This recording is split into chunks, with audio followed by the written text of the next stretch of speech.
আজকে একদম সাত সকালবেলা উঠে ঘুম ঘুম চোখে রেডি হয়ে বেরিয়ে গেলাম জল্পেশ মন্দির যাব বলে। আর এছাড়াও গেলাম জটিলেশ্বর মন্দিরে। মন্দিরটা খুবই সুন্দর, নাও তোমরাও ঠাকুর দর্শন করো। আর এই ঠাকুরটা কিন্তু প্রচন্ড জাগ্রত, অনেক কথাই শুনেছি। কিন্তু দুঃখের বিষয় হচ্ছে এই মন্দিরে এমন সময় আমরা গেছিলাম তখন পুজোই স্টার্ট হয়নি। যাই হোক, সবকিছু কমপ্লিট করলাম, ঠাকুর দর্শন করে ক্যাদ মেরে পিকচার তুলে চলে আসলাম আমরা জটিলেশ্বর মন্দিরে।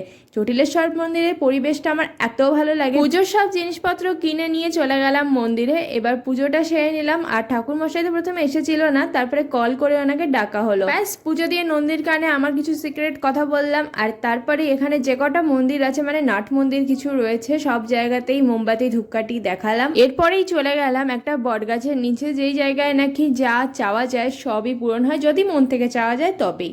এখানকার পরিবেশ দেখে তো বেরোতে ইচ্ছেই করে না। ব্যাস এরম ভাবে আজকে সকালটা কাটে। দেখা হচ্ছে নেক্সট মিনি ব্লগে। Till then by.